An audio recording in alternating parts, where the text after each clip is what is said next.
Isu-isu ini juga jarang sekali dijadikan visi misi dari kepala daerah. Yang dituju adalah DBH migas. Jadi masih belum sesuatu yang sifatnya produktif, tapi masih bersandar penggamba pada uang dari ekstraksi sumber daya alam. Kita masih ingat dulu ada slogan-slogan Kaltim Green, tapi yang hasilnya Kaltim Black. Luar biasa ya. Oke, hari ini kita topik pembahasannya sangat menarik dan pasti abang-abang ini juga yang expert dalam bidangnya, dan nanti sama-sama kita akan diskusikan terkait dengan krisis ekologis nih. Mungkin langsung aja ini kita mulai, siapa yang pertama? Baik, Assalamualaikum warahmatullahi wabarakatuh. Selamat sore, salam sejahtera untuk kita semua. Ya, sore ini kita ada di tepi Sungai Mahakam. Lebih jelas pandangannya ke arah sungai karena puluhan tahun yang lalu mungkin pemandangannya tidak sejelas ini karena banyak mukimin yang tinggal di kedua sisinya. Saat ini yang dibabat habis di sisi utara Mahakam, tapi dalam waktu yang tidak lama lagi sisi selatan Mahakam juga akan diobrak-abrik. Di masa-masa yang panjang, jauh sebelum Republik berdiri, wilayah Kalimantan Timur sudah berupaya memanfaatkan sumber daya alam. Tapi setelah revolusi industri 1850-an, Eropa, sebagian engineer Eropa, Jerman biasanya, terkait energi di pesisir Kalimantan, termasuk Kalimantan Timur. Yang pertama akhirnya penambangan batu bara pertama adalah di Pengaron di Kalimantan Selatan 1840-an, disusul Palaran 1860, 1861 sampai 1872 di sekitar Rawang Makmur, dilanjutkan beberapa blok di kawasan Merandai masuk Lobua ya. Kemudian seberangnya Loak Hulu dan sekitarnya, sehingga Loak Hulu dulunya adalah kota tambang yang listrik Samarinda dan Tenggarong pun dimunculkan dari PLTU yang ada di Loak Hulu. Model penambangan bahan galian batu bara saat itu beda dengan sekarang karena masih menerapkan sistem tambang dalam. Sistem tambang dalam memang memberikan potensi gangguan lingkungan lebih kecil. Ketika suatu izin tambang diberikan, maka ada rencana-rencana penambangan yang disepakati. Awal rencana menambang sekian, nanti reklamasi tahun sekian tahun akan menutup lubangnya atau ada menyisakan lubang, itu plan. Aktualnya adalah kadangkala harga batu bara atau komoditas apapun berfluktuasi, sehingga kadang pada saat masanya mereka harus melakukan reklamasi, masanya harus melakukan tindakan-tindakan sesuai rencana semula, itu ada penundaan, ada pengurungan dan penurunan volume dan lain-lain, sehingga akhirnya apa yang dijanjikan tidak sepenuhnya bisa dipenuhi. Apakah itu salah? Izin kegiatan akhirnya disetujui karena janji itu kan sebenarnya. Janji disepakati sekian tahun sekian banyak terambil, sekian banyak bisa direklamasi. Tantangannya adalah banyak yang janjinya meleset. Satu dan lain hal, pokoknya itu tidak tercapai. Nah, ini tentu juga jadi PR bersama kalau secara administratif adalah inspektur tambang. Nah, tantangan berikutnya lagi adalah inspektur tambang dilakukan pemusatan. Apa yang sebelumnya ada di tingkat kabupaten kota, dinas yang terkait, dulu namanya Dinas Pertambangan dan Energi, ditarik hanya ke wilayah provinsi. Dalam perkembangan selanjutnya lagi, bahkan hanya ditarik jadi pegawai pusat. Sehingga juga pun ada pemusatan-pemusatan di wilayah tertentu. Kalau di Kalimantan Timur, maka akan dipusatkan di Samarinda. Padahal wilayah-wilayahnya tidak ikut berpindah. Yang di Berau ya tetap tambangnya di Berau, yang di Pasir tetap di Pasir, yang di Kukar tetap di Kukar. Ada faktor jarak yang membuat sesuatu yang sebelumnya dekat, karena masing-masing dulu ada di wilayah kabupaten kota, ibu kotanya masing-masing, sekarang terpusat di Kalimantan Timur, inspektur yang dari Jakarta, atau disebut pegawai pusat, walaupun sebetulnya juga orang dari daerah. Cuma itu kan membuat jadi idle ya, dari faktor perjalanan saja jelas lebih besar, karena waktu juga, sehingga pengawasan-pengawasan yang semestinya sehingga tidak bisa menjadi lebih efisien dan cepat, karena dipusatin satu Kalimantan Timur semua ngumpul di Samarinda.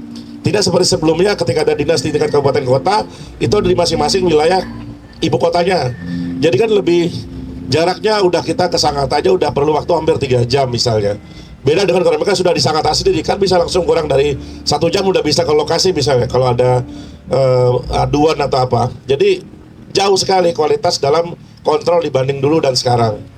Nah, itu mungkin di kita sebagai penutup, bagi saya belum menunjukkan sikap yang semestinya secara APBD misalnya. Apalagi saya pernah ikut yang nonton ya, yang di Kukar, yang dituju adalah DBH migas. Jadi masih belum sesuatu yang sifatnya produktif, tapi masih bersandar menghamba pada uang dari ekstraksi sumber daya alam. Kapal-kapal tongkang ini konsisten untuk lewat gitu. Teman-teman pernah menghitung ada sekitar 75 sampai 80 jumlah kapal tongkang ngelewat setiap harinya, itu yang keluar yang mengambil batu bara ini gitu. Jadi bisa kita bayangkan bagaimana besarnya kemudian banyaknya lubang-lubang itu ada di sekitar wilayah Kalimantan Timur gitu.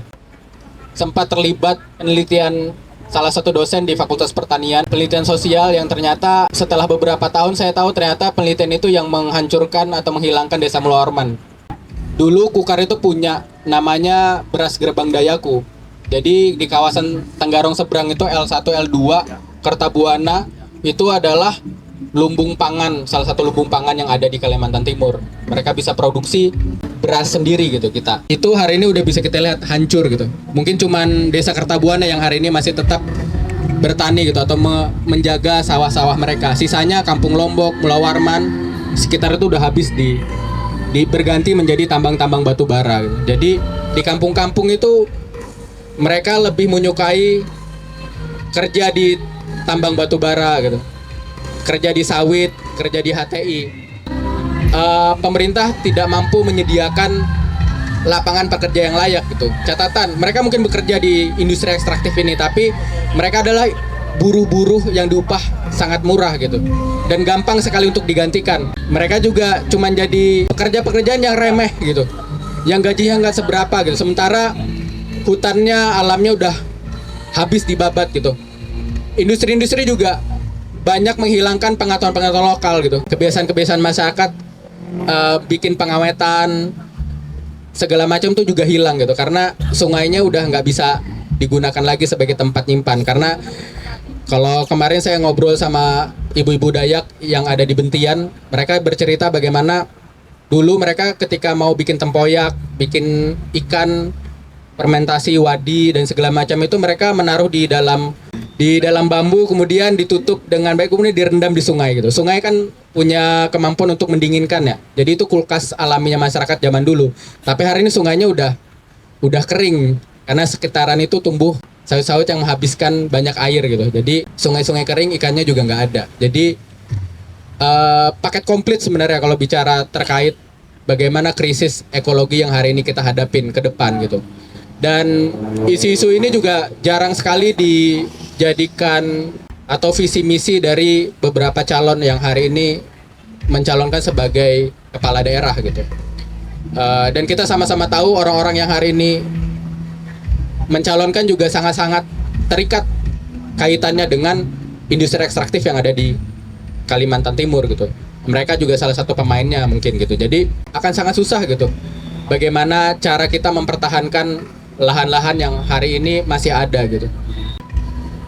Mencari jalan cara bagaimana kita bisa keluar dari cengkraman industri ekstraktif ini ya.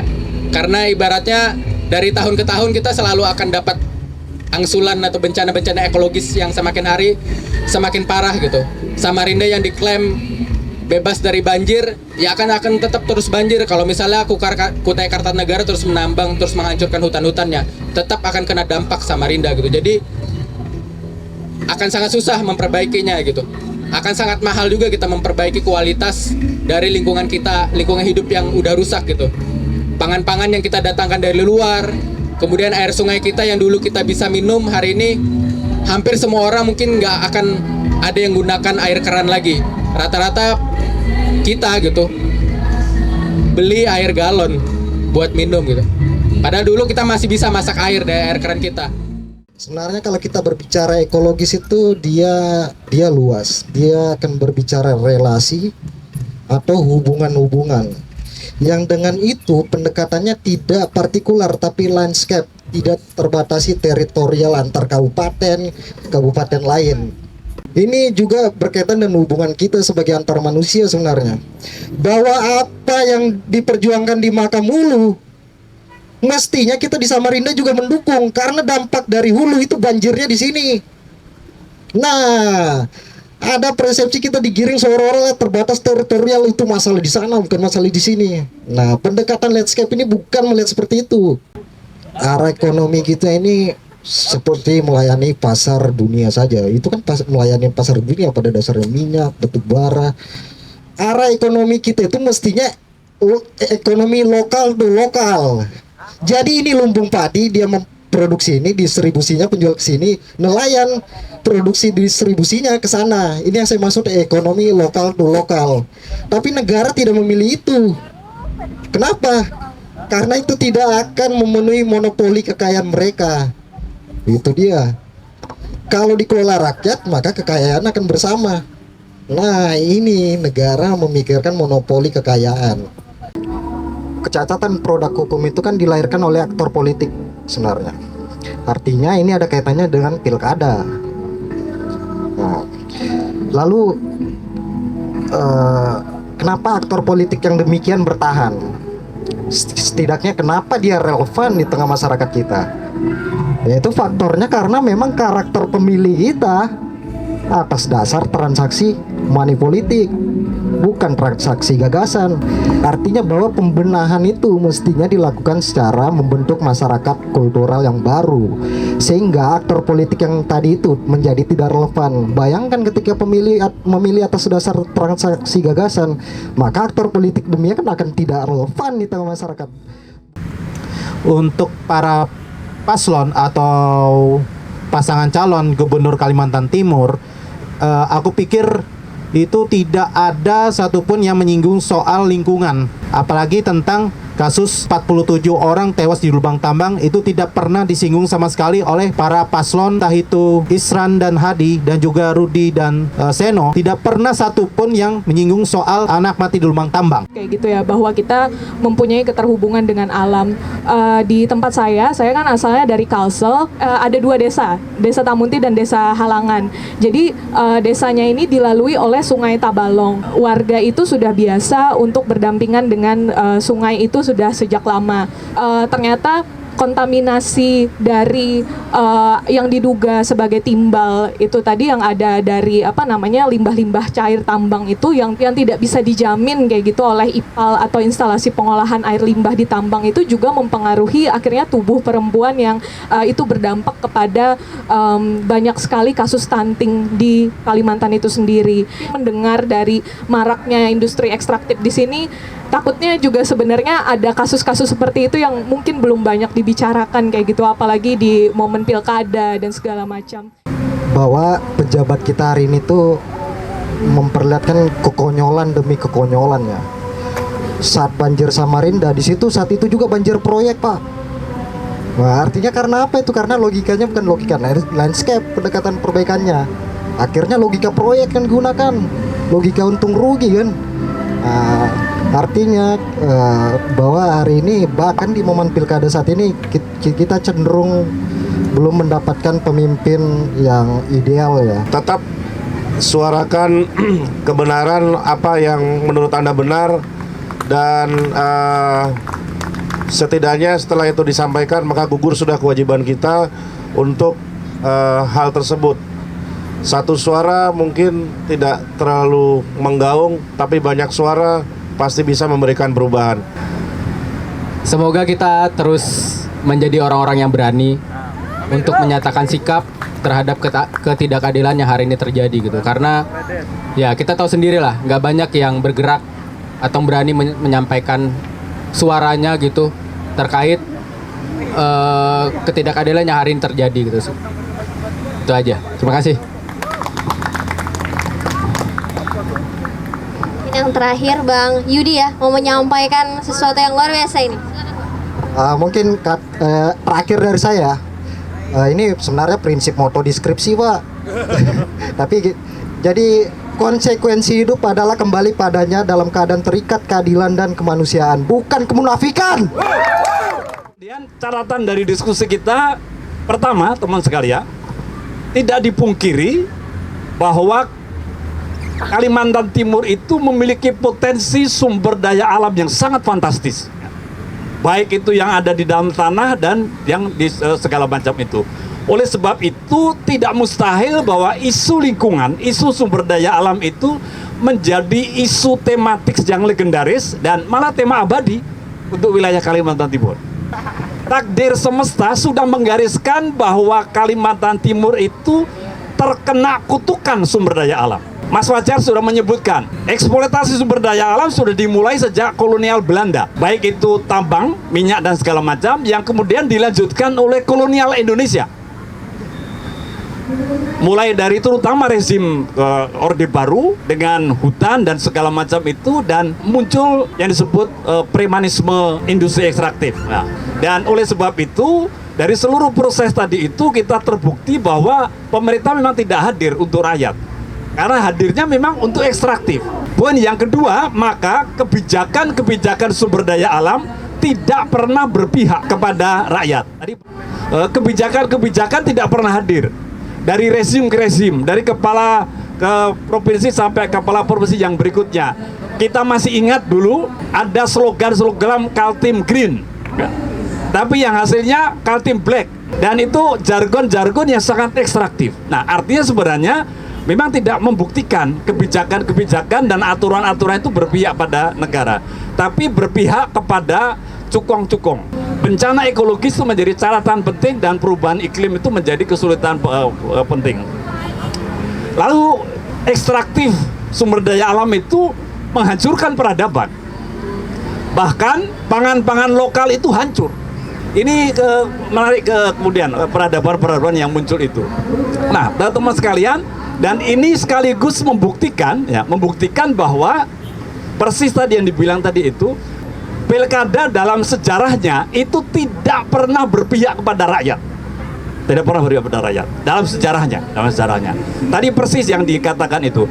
Pilkada serentak justru akan melanggengkan apa yang kita lihat yang disebut kutukan sumber daya alam. Ya. Karena tadi itu semua melakukan permainan-permainan hal yang itu.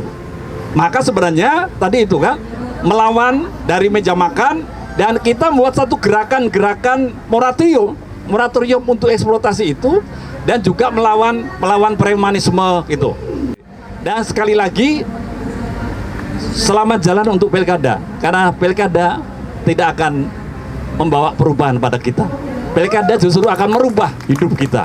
Sekian dan terima kasih. Pemilu itu bukan puncaknya kita berdemokrasi, tapi pemilu merupakan cerobong awal untuk kita menempatkan orang-orang ini. Tapi proses demokrasi yang sesungguhnya itu adalah ketika pemilu itu sudah selesai, bagaimana kebijakan-kebijakan itu dikeluarkan, dan kita harus memastikan bahwa ruang-ruang publik dan partisipasi publik itu harus terbuka selebar-lebarnya buat publik, untuk memastikan tidak ada bencana ekologis, tidak ada kebijakan-kebijakan yang kemudian merenggut hak-hak kita sebagai warga negara.